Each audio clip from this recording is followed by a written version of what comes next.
Hoje, mais uma aula da nossa DASDIM Psicanálise. Hoje, uma aula bem controversa, porque é um tema polêmico. Mas, assim, o tema da aula de hoje é piora do paciente. Mas como assim, Viana? O paciente está fazendo análise, não é para melhorar? Sim, com certeza. Mas, às vezes, essa piora faz parte do processo de melhora e eu vou explicar para vocês como é que funciona. Certo? É muito comum acontecer, é um tema bem recorrente dentro do nosso set analítico. O paciente, às vezes, tem esses retrocessos ou essas perdas de melhora, e a gente, às vezes, que não tem experiência, se assusta, mas é uma coisa que vocês vão entender bem direitinho, que faz parte do processo de construção do sujeito na sua análise, tá? Como eu, na aula passada, falei para vocês que eu gosto muito do livro do Horácio Etchenkoi, né, sobre técnicas psicanalíticas. E hoje também a nossa aula é baseado nesse livro do Horácio Etchenkoi, que inclusive eu já disponibilizei no grupo para vocês. E essa aula também é uma continuação da aula passada que a gente teve sobre insight e elaboração. Então, muitos conceitozinhos de insight e elaboração que eu dei na aula passada, a gente vai revisar, a gente vai ouvir novamente. Por quê? Porque, como eu falei na aula de insight e elaboração, o Horácio Etchegoyen, ele é muito técnico e muito clínico, então a gente usa bastante ele, eu adoro.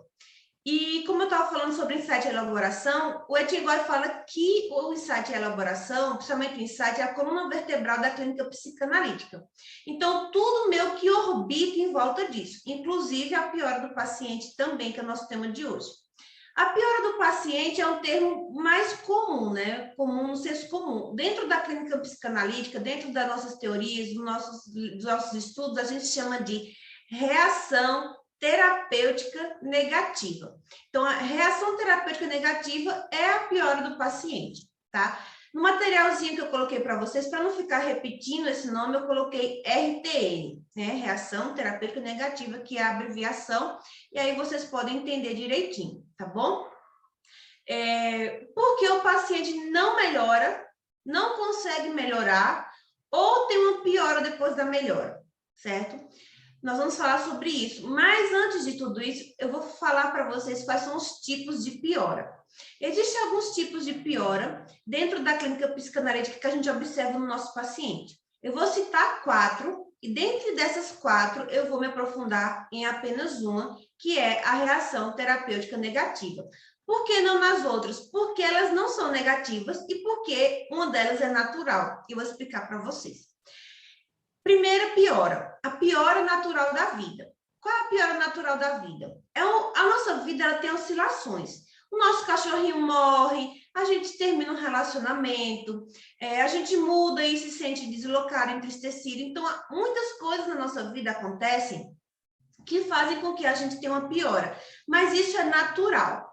Isso faz parte do processo? Sim. Mas ela é uma coisa que é da vida do sujeito, da vida externa, e não do processo analítico, certo? Esse é o primeiro tipo de piora, e ela não tem o que fazer, faz parte da nossa vida, e a gente tem que aprender a lidar com isso, e depois a gente vai se recuperando e a vida volta ao normal.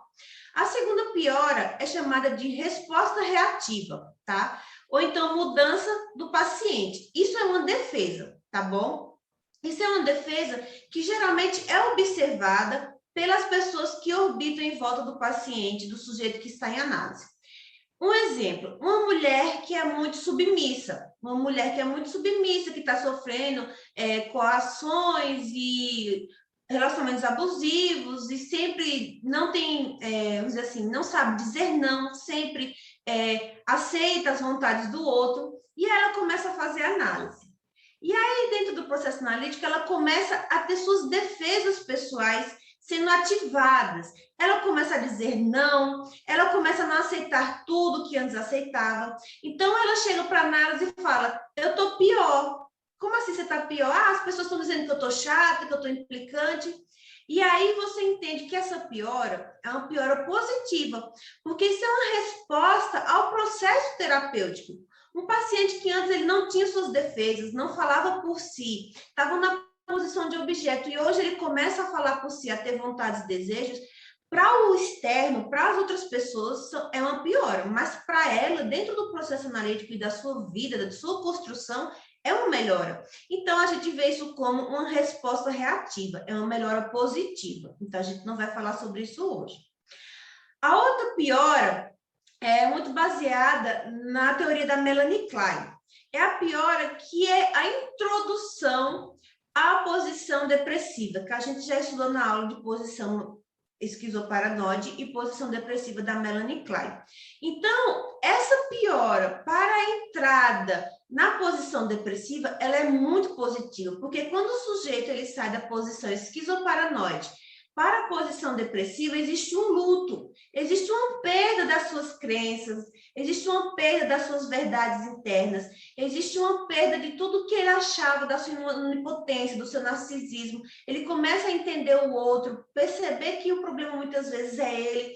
Então, isso é um processo de luto, isso é uma piora, mas é uma piora positiva também, porque ele está numa transição para uma posição depressiva que é muito boa, né?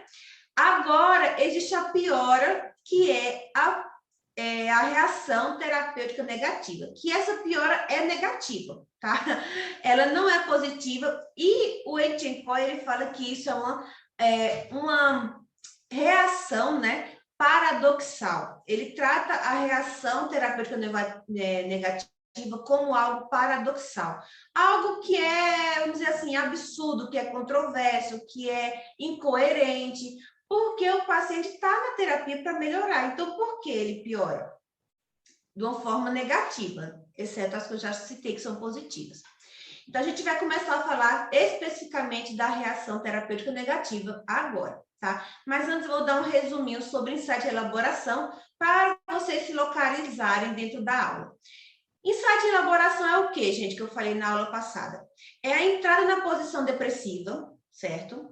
É a perda da onipotência, é uma ferida narcísica, tá? É o ego que se protege muitas vezes desse insight, muitas vezes ele cria resistências. É a quebra de uma teoria sobre si mesmo, e isso é muito doloroso e muitas vezes até catastrófico. Por isso que é bom ter o acompanhamento do seu terapeuta, para que ele vá ali fazendo todo o processo delicadamente, para que não haja um choque tão intenso. Porque as mudanças, elas precisam ser gradativas, ela não pode ser brusca, até porque pode traumatizar, ou até porque também tende a ser revertida. Então, é uma construção, a elaboração é uma construção e o insight é a ficha caiu. Mas essa ficha caiu é irreversível, o insight é irreversível, e ele é uma coisa que realmente é dolorosa, porque você vai ter ali suas feridas narcísicas, tá? E aí, com tudo isso que acontece, dentro do insight da elaboração, existem os processos que são os processos de reação terapêutica negativa, que são defesas do paciente. O Etienne Coy, ele fala que o ego, ele tem 3 estratégias para impedir o insight e a elaboração. A primeira é o act out, que depois a gente pode ter uma aula só sobre o act out. A segunda é a reversão de perspectiva, que também a gente pode ter uma aula só sobre ela, é uma teoria bem interessante. E a terceira é a reação terapêutica negativa. A gente vai focar nessa, tá, gente? Mas eu vou falar um pouquinho para vocês entenderem quais são essas 3 estratégias do ego para impedir o insight e a elaboração, tá? Primeiro eu vou falar sobre o act out, tá? Ele atua antes do insight. Antes, ele não permite que o insight seja elaborado, ele não permite a construção do insight. Então, ele não permite que o paciente entre dentro da posição esquizoparanoide, que faça a transição, que entre na posição depressiva, faça a transição da esquizoparanoide para a depressiva. Ele acontece antes do insight, impedindo que ele venha a acontecer. E ele é uma defesa do ego. A segunda é a reversão de perspectiva. Eu vou explicar resumidamente para vocês terem uma noção como é. Quando a gente vai para a análise, a gente meio que tem um contratinho, a gente tem um acordo paralelo, certo? O acordo paralelo, vamos dizer assim, ela é, como analista, o acordo que você está ali para melhorar, é um contratozinho, eu estou aqui para melhorar, eu quero ser um ser humano melhor, eu quero me autoconhecer. Então, isso é um contrato que tem. Mas com ela mesma, muitas vezes ela tem um contrato paralelo, ela tem um acordo diverso, ela quer ir para análise para provar que não tem nada para melhorar. A Cláudia agora deve ter dado risada, porque ela tem um paciente que foi para análise para provar para si mesmo e para os outros que ele não precisava de análise. E aí, o que acontece? Quando existe esse contrato paralelo, né, que é o contrato com o terapeuta de melhorar e consigo mesmo de provar que não precisa, aí o insight não acontece, entendeu? E aí é uma reversão de perspectiva. Então, isso também é uma defesa do ego, e ele também é antes do insight, porque ele não permite que o insight venha a acontecer, porque ele está ali para provar o contrário, entendeu? E aí tem a terceira defesa do ego contra as melhoras, né? Que é a reação terapêutica negativa, que é posterior ao insight. Ou seja, o insight acontece, existe a melhora, existe o ganho, mas vem a perca de tudo isso, e vem a perca e vem a piora, tá? E como eu falei, ela é posterior, diferente da reversão de perspectiva e diferente do act out, ela é posterior ao insight. Importante vocês saberem isso. Por quê? Quando vocês tiverem um paciente que ele está com piora antes do insight, aí é act out ou reversão de perspectiva. Se for depois do insight, aí é reação terapêutica negativa, tá? Existe o ganho e existe a perca do ganho, tá bom? No livro de Freud, bem emblemático, de 1923, chamado Ego e o Id, Freud já começou a observar esses comportamentos de perca, de piora, de melhora do paciente, tá? Ele começou a perceber que existem pacientes que têm dificuldade de receber elogios, que têm dificuldade de melhorar, que não aceitam as suas melhoras, que não sabem muito bem lidar com as coisas boas da vida. E aí ele começou a observar isso, e foi quando ele criou o conceito de reação terapêutica negativa, observando esses primeiros pacientes. Então, o que Freud observou? Que isso era derivado de um sentimento de culpa. Então, a primeira característica freudiana da reação terapêutica negativa é que ele vem de um sentimento de culpa. Por quê, Viane? Porque foi observado pelo nosso querido pai da psicanálise que esses pacientes que tinham esse retrocesso, essa perca da melhora, eles tinham um superego muito rígido, muito severo. Então, isso estava muito ligado à angústia da castração lá do complexo de Édipo, com questões edipianas. Então, eles não se permitiam melhorar, eles não se permitiam coisas boas, eles não se permitiam isso por sentir culpa. Exemplo, uma pessoa foi promovida para um cargo superior, né? Teve uma ascensão e ela começa a se auto-sabotar. E aí a gente entende que ali existe um sentimento de culpa, que ela não se acha merecedora daquilo.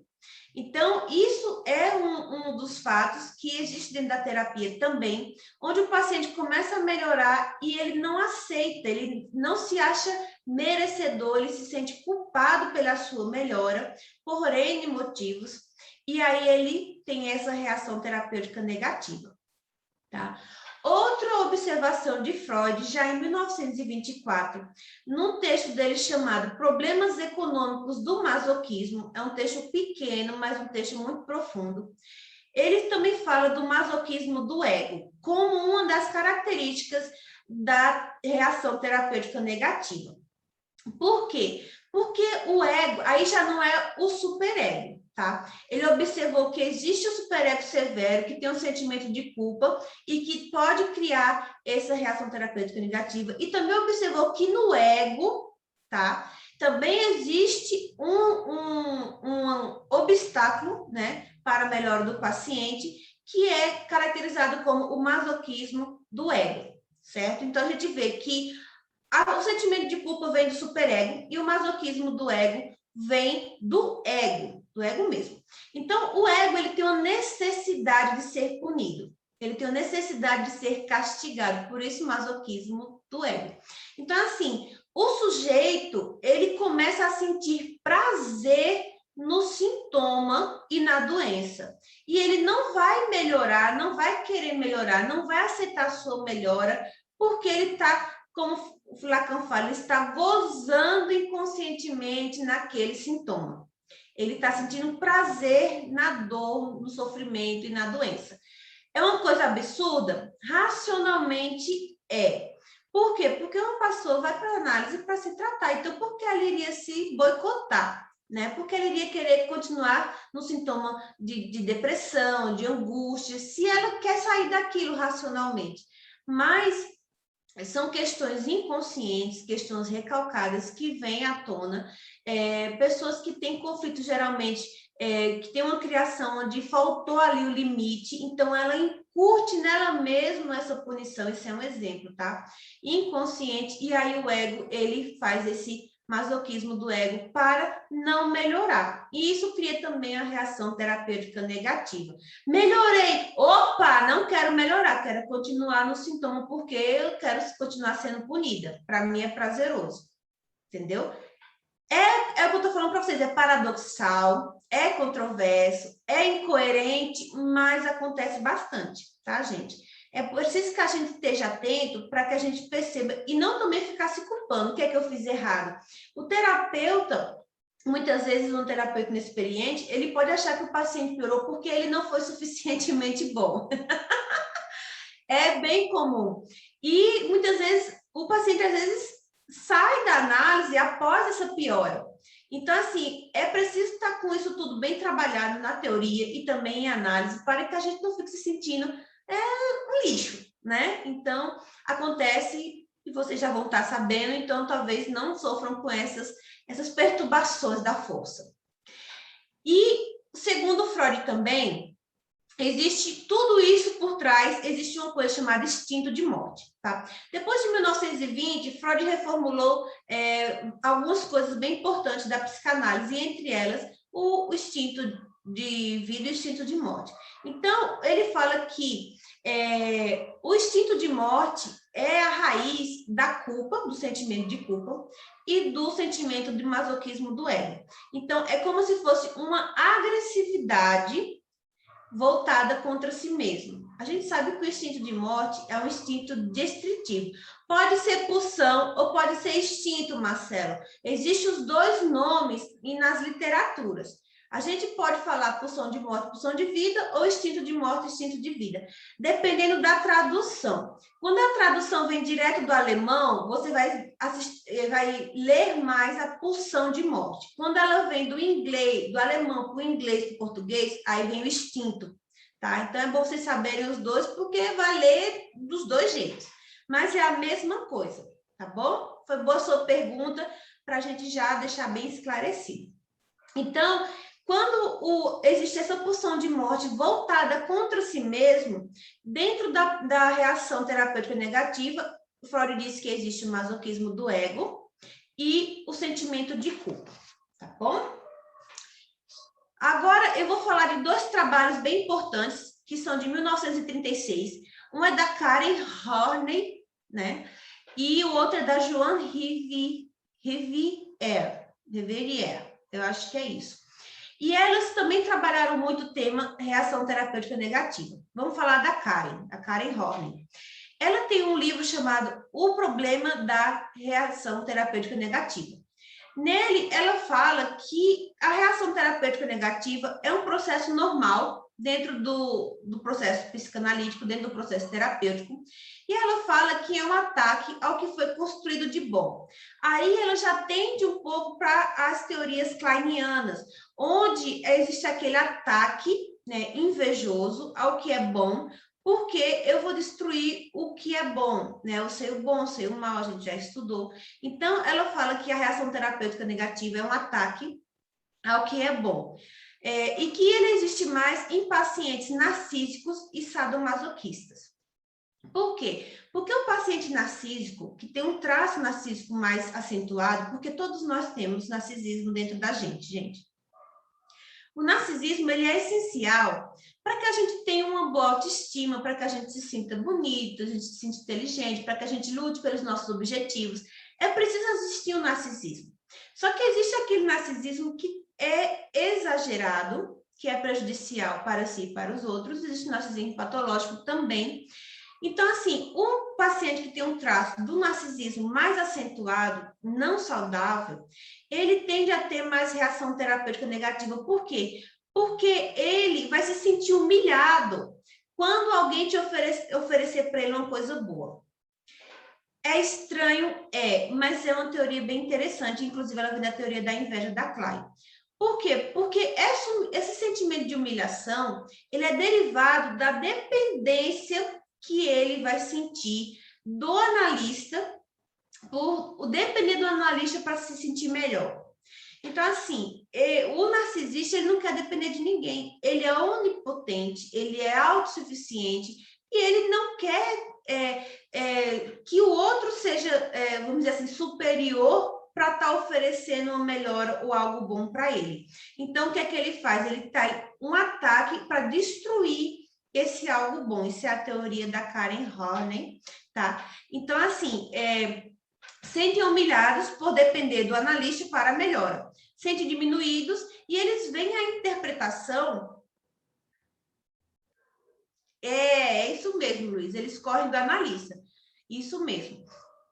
E eles se sentem humilhados e eles se sentem acusados, muitas vezes, das interpretações que o terapeuta faz. Ou seja, ele não vê isso como uma possibilidade de melhora, ele vê isso como uma acusação. E ele também tem o sentimento de rivalidade com o terapeuta.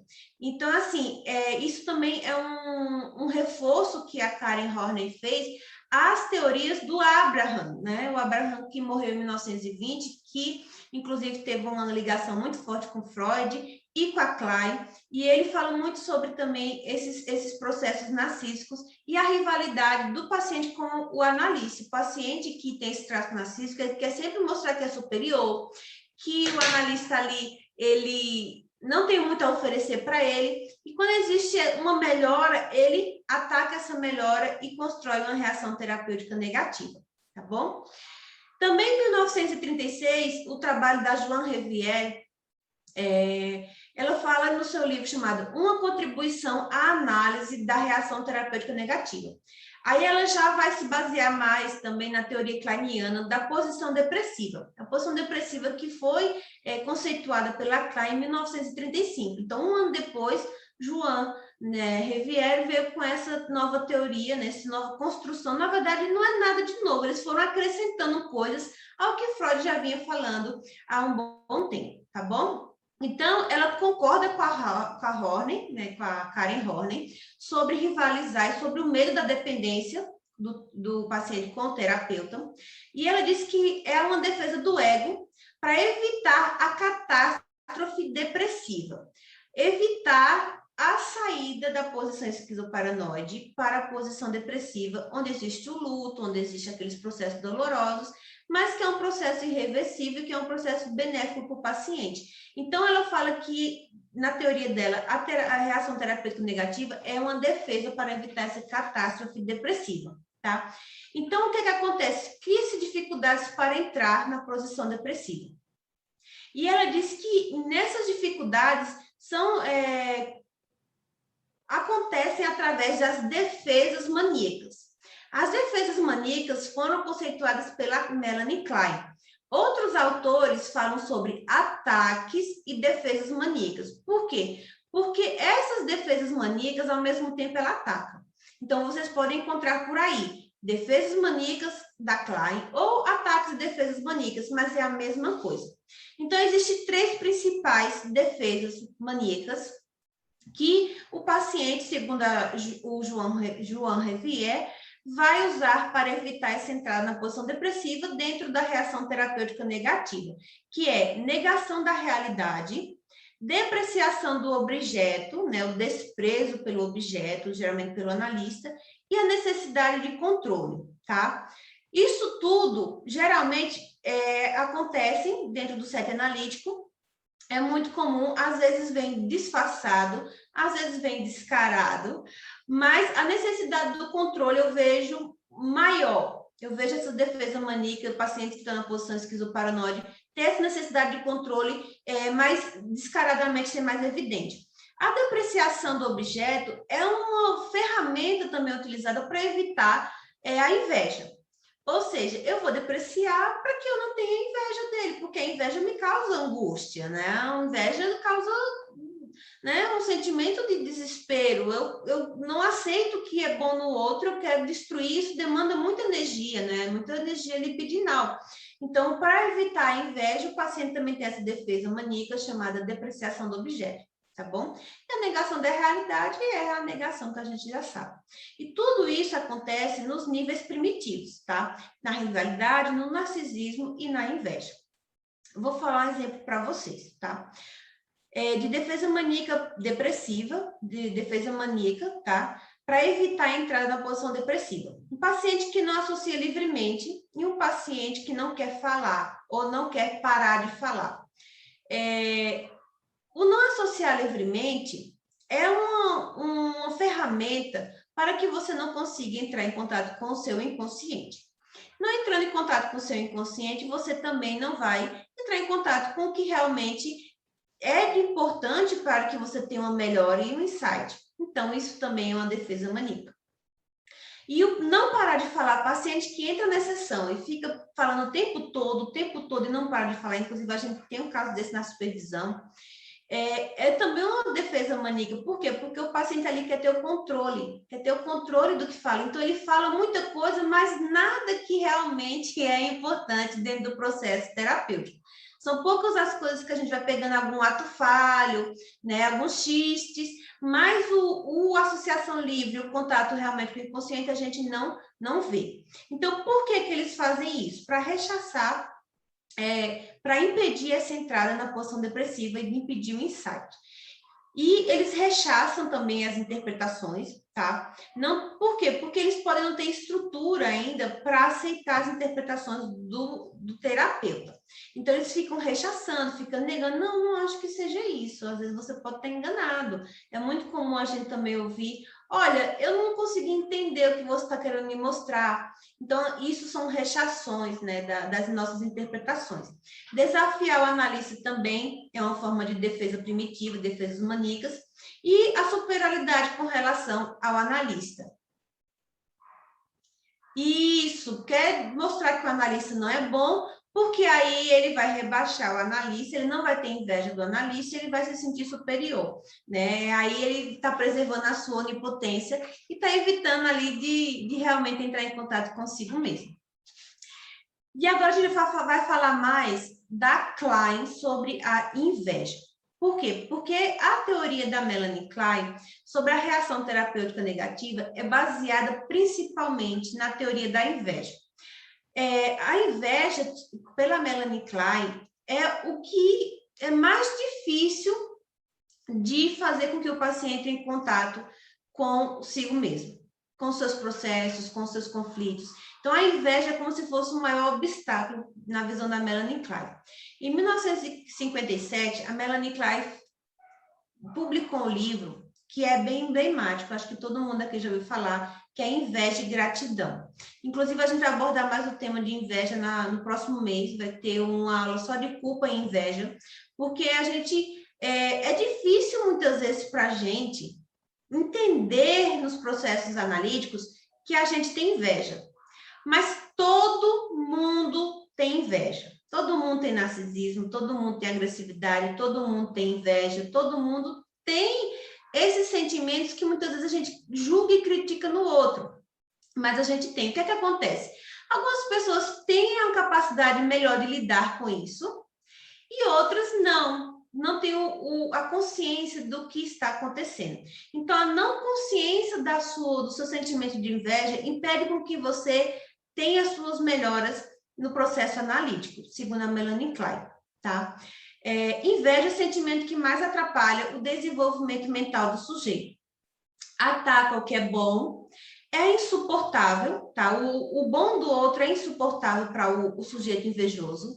O que é bom no outro é insuportável para ele e ele quer destruir. Isso são processos inconscientes, gente. Dificilmente a gente vai ver esses processos racionalmente, porque existe o superego que vai tentar impedir que isso aconteça. Ué, como assim? Eu estou sentindo inveja? Então, assim, como assim eu quero destruir ela porque ela tem inveja de mim, porque eu tenho inveja dela? Então, esse olhar para si mesmo é muito difícil das pessoas terem racionalmente. Então, são processos inconscientes, tá? Dentro da análise, você não vai chegar para o paciente e falar, olha, você está com inveja? Porque geralmente ele não vai aceitar. Eu estava assistindo um curso bem interessante e o terapeuta falou que ele, em análise, ele viu assim na prateleira do terapeuta dele várias orquídeas. E automaticamente ele visualizou pegando aquelas orquídeas e jogando pela janela. Ele já estava em processo de análise e ele verbalizou isso para o seu terapeuta. E o seu terapeuta não foi diretamente falou, olha, você está com inveja de mim, porque você está achando que eu sou superior a você, você quer me destruir, você quer destruir algo bom em mim, algo bom que você acha que eu tenho. O terapeuta falou, olha, isso é um processo que você está querendo atacar o que você acha que é bom. Então, não usar o nome inveja é importante para que o paciente não levante as resistências e os bloqueios.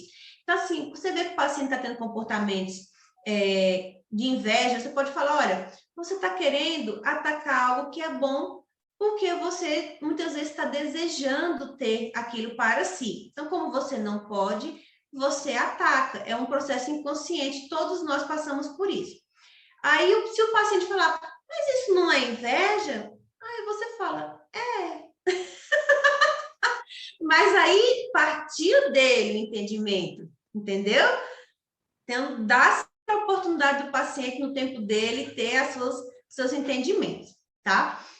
Então, para Melanie Klein, a reação terapêutica negativa está ligada à inveja, diretamente ligada. A inveja do analista e do que o analista pode fazer de bom para o sujeito, então ele nega essa melhora.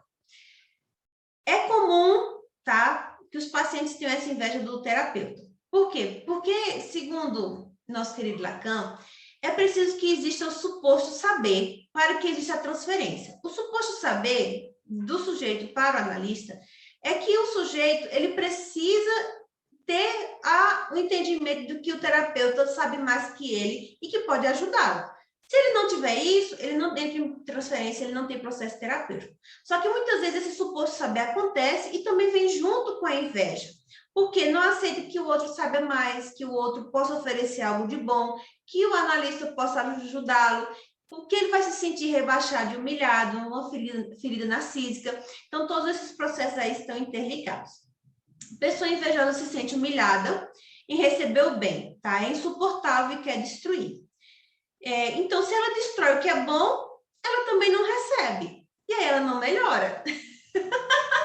Ou ela recebe o que é bom, ela teve um insight, e aí, quando ela viu que recebeu algo de bom, ela destrói com a reação terapêutica negativa e não cresce também, tá?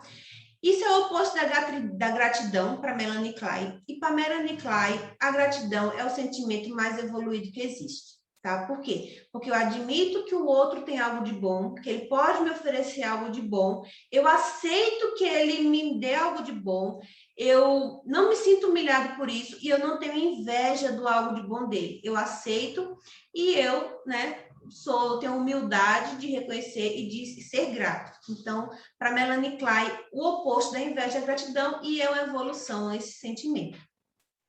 Agora a gente vai entrar em alguns exemplos sobre o manejo clínico, tá, gente? Já que vocês já entenderam aí o que é reação terapêutica negativa, eu vou falar alguns casos que podem acontecer de reação terapêutica negativa dentro do set analítico de vocês.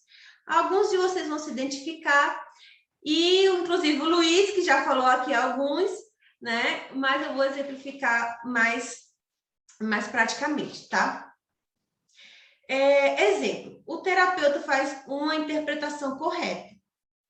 Geralmente a gente faz mais interpretações, mais comum, no meu caso, interpretações ligadas ao complexo de Édipo. Por quê? Porque no meu set analítico, eu recebo mais mulheres com depressão, dependência emocional, problemas de relacionamento. Isso, para mim, tem sido muito comum no meu dia a dia. Alguns pacientes borderline também têm sido bem recorrentes, mas os borderline também têm problemas de carência, de angústia, de abandono e também de relacionamentos. Então, também está muito ali interligado ao complexo de Édipo, tá? Então, as maiores interpretações que eu faço, que geralmente levam o paciente a ter mais insight, são as edipianas. Então, quando o sujeito, o analista faz a interpretação correta, o paciente tem um ganho, ele tem um alívio, ele tem um insight, mas depois ele se lamenta, isso é uma reação terapêutica negativa. Um exemplo, você poderia também falar disso antes, iria evitar muita coisa na minha vida. Isso acontece, gente. Então, ele teve o ganho, ele teve o insight, mas ele se lamentou por não ter conhecido isso antes. Mas não é que ele esteja se lamentando de não ter tido aquele ganho, mas ele não quer aceitar aquilo porque veio do terapeuta, ele rivaliza com o terapeuta, ele tem inveja do terapeuta, e ele também, às vezes, pode estar dentro daqueles processos de sentimento de culpa, de superego severo, ou de masoquismo do ego, onde o ego quer continuar gozando naquela posição, naquele sintoma. Então, quando o paciente fala, você poderia ter me falado isso antes. Aí, o que acontece? Ele recebeu algo bom e criticou. Pronto, você poderia ter aparecido na minha vida antes. Mas aí já é uma idealização, que eu vou falar já já, do terapeuta. Tipo, a minha vida antes sem você estava uma merda. Então, aí é um processo de idealização, mas que também pode estar dentro da reação terapêutica negativa, mas eu vou falar um exemplo disso já já, mas você está certíssimo, Luiz, é isso mesmo. Então, assim, o paciente recebeu algo de bom, mas ele critica, ele teve inveja e ele ataca. O que o analista faz? O analista vai pedir desculpa? Não, não vai pedir desculpa, porque aí ele entrou dentro comprou uma briga, né? Ou ele vai se defender, olha, eu não tinha como saber isso antes. Como é que eu ia saber? Você acabou de me falar, também não vai fazer isso. O terapeuta vai observar o que vem depois disso, porque o que vem depois disso pode ser apenas um comentário reativo e a vida que segue. Começa a falar outra coisa, ou mas ainda bem que você me falou, cedo tarde, e vida que segue. Ou ele pode continuar insistindo, por que você não falou isso antes? Cara, eu poderia ter evitado muitas coisas na minha vida. E aí, o terapeuta tem que observar a direção que vai levar essa lamentação, esse argumento, essa reação terapêutica negativa. Mas, se continuar existindo essa lamentação, essa queixa, essa falta de aceitação, o ideal é que o terapeuta se mantenha calmo ao ataque e diga para ele, olha, realmente eu poderia ter observado isso antes, mas eu observei isso só agora. Pronto. Aí você cortou. Você cortou ali o que estava vindo de ataque contra você, tá? É o que a gente falou na aula passada. Você deu ali o limite e você devolveu para ele de forma organizada, tá bom? Outro exemplo, interpretação boa, mas o sujeito falou que foi ruim, tá? O jeito que você entregou a interpretação, às vezes um modo grosseiro, às vezes palavras não aceitáveis. Por quê? Porque às vezes é o que acontece que Lacan fala. Você sabe o que você falou, mas você não tem certeza do que o outro escutou. Você sabe o que saiu da sua boca, do seu pensamento, a sua intenção, mas como o outro recebeu, você não sabe. E também não é a sua responsabilidade. Venhamos e convenhamos. Por quê? Porque muitas vezes o sujeito recebe aquilo carregado de emoções que são dele. Então, às vezes, uma palavra, um gesto, uma expressão pode ser interpretada mal, mas por conta do sujeito. Então, por mais que ele aceite a interpretação, pode ser que ele diga, mas a sua interpretação é boa, mas você não falou do jeito bacana. Isso também é uma reação terapêutica negativa. Ele recebeu o que é bom, mas ele está rejeitando a forma que foi introjetado. Por quê? Porque ele não quer melhorar, né? Ele quer criticar de alguma forma. Então, o que o analista tem que fazer também? Não entrar nessa briga, porque esse ataque é um convite para que aconteça ali uma discussão, um desentendimento, e o paciente tenha motivos para deixar a terapia e para não continuar na sua melhora, né? Então, o que a gente vai fazer? A gente corta essa competição, a gente corta essa rivalidade, e a gente fala, olha, se você entendeu que eu falei de forma grosseira ou do jeito ruim, não foi a minha intenção. O que te incomodou? E aí você já começa a entrar em um campo onde ele vai falar para você quais foram os aspectos que tocaram ele de forma negativa, e aí você vai poder novamente fazer ali uma elaboração interessante, tá? Deixa eu tomar uma água aqui. Eu não trouxe meu copo hoje, vou tomar nesse, gente. Meu copinho ficou lá embaixo. Esqueci dele hoje. Mas esse também é bonitinho, né? Dos gatinhos. Outro exemplo. Eu esqueci o meu copinho da Zing hoje. Eu trouxe esse do gatinho. Outro exemplo bem interessante.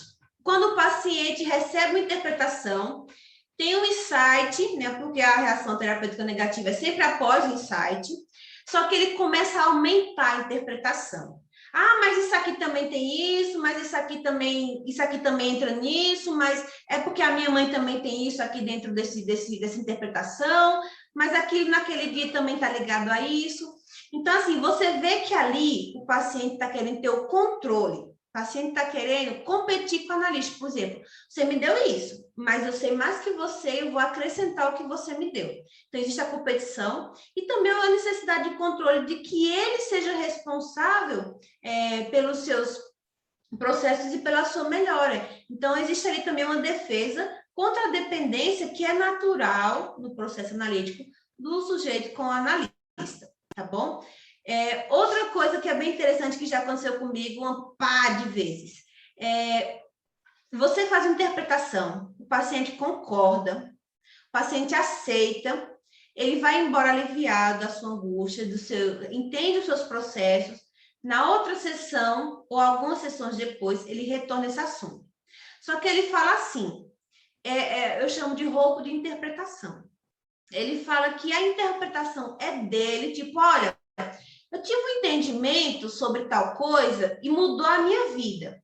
Ou então ele fala assim, nossa, eu assisti um vídeo no YouTube que fez total diferença na minha vida. Aí você fica olhando assim, aí você pensa, mas não foi isso que eu falei para você na semana passada? Mas você não vai falar.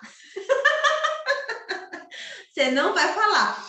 Porque bem ou mal, seja vocês, seja ele achando que foi ele mesmo, seja ele achando que foi a vizinha, o padre, o coach do YouTube, ou qualquer um outro, a melhora aconteceu. O que acontece? Ele não quer dar o crédito a você. Por quê? Porque ele não quer se sentir humilhado, porque ele rivaliza, porque ele não quer aceitar que você deu algo bom para ele, e então ele cria essas fantasias, tá? Então, assim, o terapeuta vai falar, não foi aí, fui eu que te falei isso. Não, o terapeuta não vai falar isso. Vai falar, vou roubar de volta a ideia, né? Olha, essa ideia é minha, você roubou de mim, eu vou roubar de você de novo. Fui eu, também não vai fazer isso. Por quê? Porque se o terapeuta, ele entende ali o processo, que é uma reação terapêutica negativa, que ele está lutando contra o processo por questões que a gente já falou, aquelas características todas, inveja, masoquismo do ego, ou sentimento de culpa, não importa. O que importa é você aceitar esse ataque, porque esse é um ataque invejoso, e com você aceitando isso, você vai mostrar para o paciente, inconscientemente, porque ele não está racionalizando ali, que você lidou bem com isso. E aí ele vai começar a entender que a inveja é uma coisa que ele pode lidar e que ele pode suportar. É aquela coisa do Reverrier, do Bion. Ele te deu uma bagunça, você organizou e devolveu para ele de forma organizada. Mas com a sua postura. Deixa ele falar o que ele quiser. Se foi fulano, se foi o cara do posto de gasolina, se foi o Silvio Santos, não importa. Houve a melhora? Por mais que ele não queira aceitar que foi você, tudo bem, vida que segue, tá? Como eu falei para vocês, não interpretar a inveja diretamente, né? Porque pode ser catastrófico, levantar bloqueios, levantar defesas, ou também a evasão do paciente e interromper o processo de melhora ou o processo analítico. E também não entrar, não mostrar diretamente para o paciente, mas fazendo aquela interpretação de uma forma mais generosa, tá bom? Porque vai acontecer sempre. Outra coisa que eu queria falar para vocês, que é bem interessante, que aí o Luiz levantou isso aqui para gente, é sobre o narcisismo do terapeuta. Um processo também que existe como reação terapêutica negativa é o paciente receber a interpretação, ter o insight e idealizar o terapeuta. Ah, porque sem você a minha vida não sei o que seria da minha vida sem você. Isso é uma coisa muito ruim, porque às vezes isso pode vir como teste para o terapeuta. Então, assim, é bom que vocês estejam bem analisados, seus narcisismos próprios, as suas invejas, os seus sentimentos de agressividade, porque muitas vezes o paciente faz isso para ver como você vai reagir.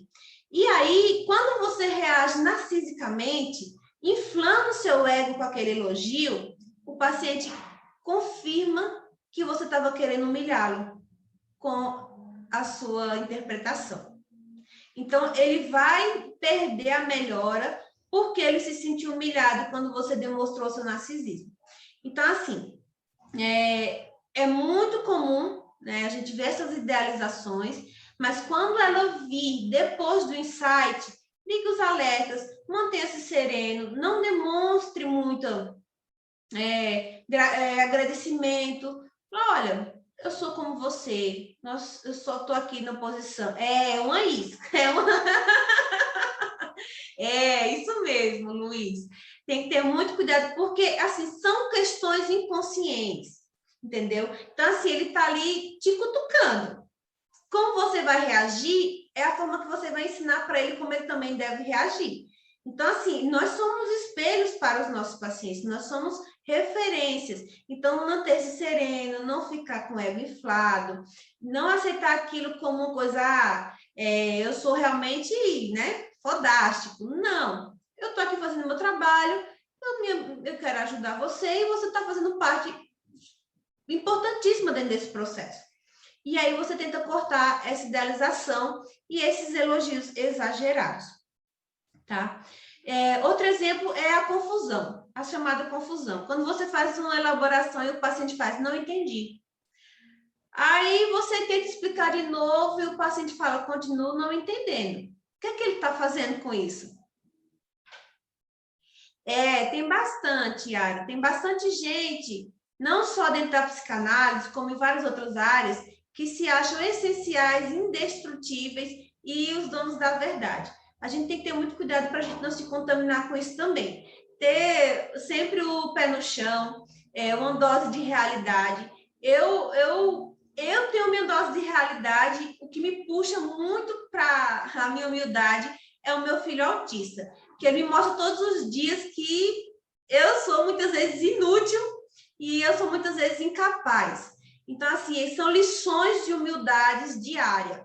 Eu acho que um filho autista, ele ensina a gente muita coisa, faz a gente ser humano melhor, porque não tem muito narcisismo dentro da mãe do autista, né?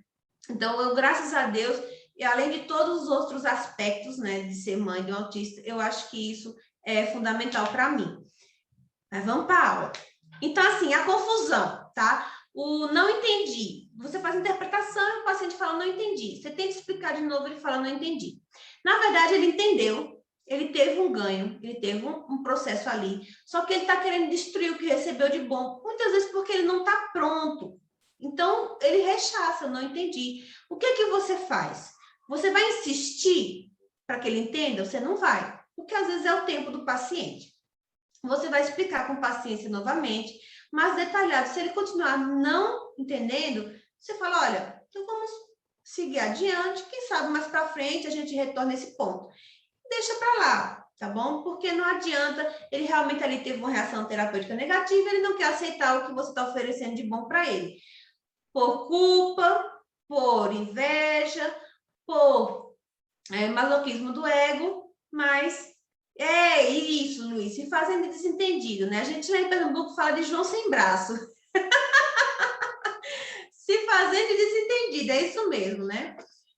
Hoje em dia tem um negócio muito como fala, finge e abstrai. Então, às vezes eu vejo os pacientes aqui fingindo e abstraindo, que é uma reação terapêutica negativa, ela está fugindo ali, né, do que realmente é importante.